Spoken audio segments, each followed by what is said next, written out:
Hello，大家好，我是怡媛。今天这个影片呢，算是补充昨天晚上新工兵的消息没有讲到的东西啦。因为我看了评论区，我才发现到原来我把一个阵型给忘记了，就是圆形阵。因为我的脑袋中其实还存留着之前那几个阵型而已，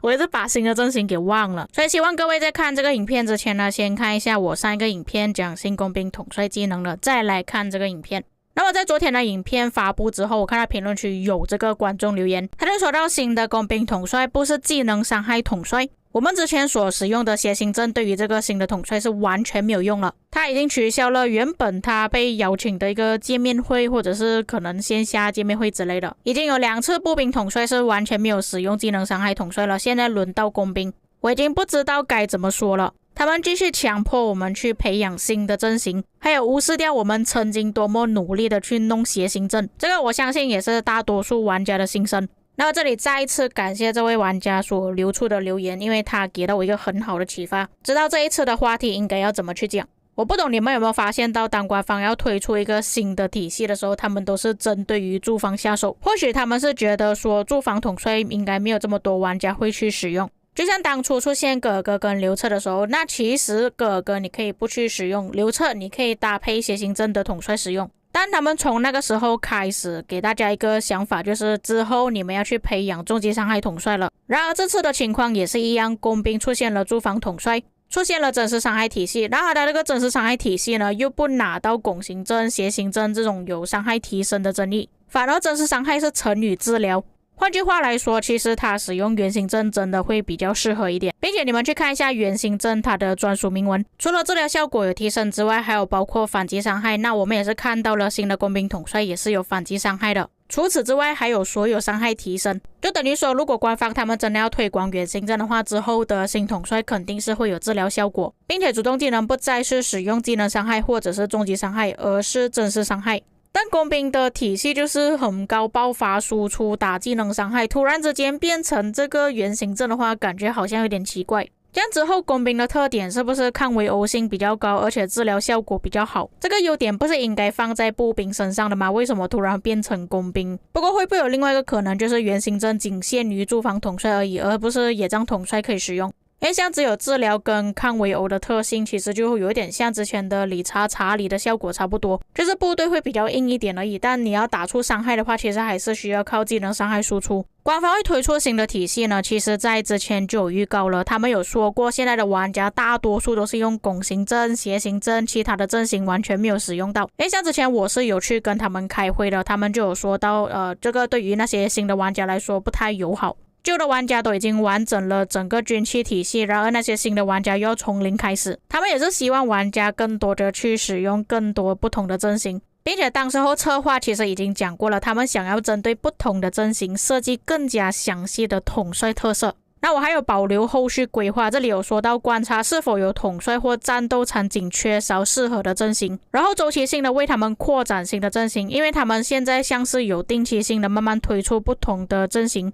一开始我们拥有的阵型就只有7个而已，后来增加了龟甲阵，直到今天增加了12个。但是他们当初有说过做好更新预告与养成体验优化，他这里所指的不是出现什么新的体系，而是推出新的阵型之前呢，都会放一个预告，就比方说我们现在可以看到3线阵的预告，这利于提高游戏乐趣，不制造过多养成压力。其实玩家现在感到的压力还蛮大的，因为我们现在除了要弄楔形阵、拱形阵，那假设说之后圆形阵推出的话，我们又要去搞圆形阵。还有最近所放出的消息，3线阵连击效果呢，感觉跟新的统帅也是有一定的关系啊，不排除新的工兵统帅或者是骑兵统帅是需要用到这个效果的。毕竟你们也看到了，这一次圆形阵呢是不需要用到楔形或者是拱形阵，甚至可能新的骑兵统帅不是直接伤害，不是重击伤害统帅，反而是使用连击伤害也说不定。原本还想说我们军器的坑可能只是想要抽到专属铭文，或者是自己指定想要的基础系数，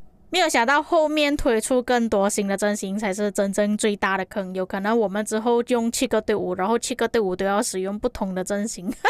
而且还有不同的阵型针对不同的统帅，就比方说步兵使用拱形阵、楔形阵，工兵统帅使用楔形阵、圆形阵，骑兵统帅可能使用楔形阵搭配3线阵，天哪，我已经感觉到很压力了。虽然推进的速度没有这么快啦，因为你们也可以看到上次他们推出终极伤害统帅呢，是在1年前，也就是周年庆的时候。这次推出新的体系真实伤害呢，也是在周年庆，也就是相差1年之后。假设是按照这个规律的话，大概率之后要推出一个新的体系，应该是在1年之后。当然我希望是可以等到1年之后啦，因为看官方现在推出新阵型的速度呢，感觉多不久会出现一个新的体系。而且我感觉他们会放置在1年的时间呢，是因为他们发现到大概1年之后，玩家基本上都可以抽出一些比较不错的东西。还有他们可能是发现到一些大哥他们在1年之后那些军器都已经搞定好了，都已经有4个专属铭文了。为了玩家继续开销去抽新的阵型，他们只能用这个方式。因为假设说如果官方他们推出更多新的东西需要花钱的话，可能玩家没有办法去接受，所以他们现在才慢慢推出一些统帅，让玩家能够去适应。尤其像这一次工兵驻防就很明显了，一般玩家是不需要去弄圆形阵、拱形阵，只有驻防车头压力会比较大，他们要为了这个统帅专门去抽圆形阵，让车头玩家有继续氪金下去的动力。并且你们可以发现到，其实官方他们是先推出新的阵型之后，才慢慢推出新的伤害体系。而像圆形阵好像是大概半年前就已经出现了，某个程度上来说也算是给大家做一个预告了，但是这个预告不是很明显。所以我觉得各位，如果你们现在已经是没有其他阵型想要去弄的话，你们可以开始准备3线阵了。现在军器的发展有点像我们以前统帅迭代的那样子，就是你花了宝石去抽统帅，然后这个统帅用了一段时间之后就要被淘汰。现在军器的效果也是差不多，就是你们用了一段时间的军器之后，他们会推出新的军器要你们去重新弄过。不同的地方在于统帅你们要获得金头的渠道其实还蛮多的，但是军器你要获得那个箱子的渠道其实蛮少。针对于一般玩家，你们只能通过游历或者是委托去获得军器，但是里面获得的军器呢，一般都不会太好啦。不然就是购买周卡，每天可以获得3个军器宝箱。再来就是你们有发现到吗？最近已经推出了不少关于军器的活动，除了指南针之外，还有最近推出的刮刮乐，增加了更多不同的管道让你们去获得更多军器。而且也是怕玩家会担心说会不会官方要强制我们去购买礼包，所以他推出的军器刮刮乐是需要用宝石去玩了。所以各位勤劳一点吧，努力的去采集宝石，然后等刮刮乐。而且你们有发现到吗？刮刮乐所需要用到的宝石量其实跟我们之前抽统帅的宝石量是差不多的。像现在的玩家投资在统帅上面的金头没有像以前这么多了，以前比较缺金头，现在有很多方法可以获得金头之外，也不是每个统帅都需要去培养。也就是说，其实官方他们是用替换的方式放下了统帅那边的利润，然后提起了军器的利润。装备原本已经弄到全专属就已经要停下来了，但是他们之后又推出5觉醒，装备那边又继续赚钱，但是也不代表统帅那边不赚钱啊，只是赚钱的速度没有像之前这么快了。至少官方是赚不到我的钱啊，因为我只是玩单一兵种而已，我全部骑兵统帅都已经觉醒了。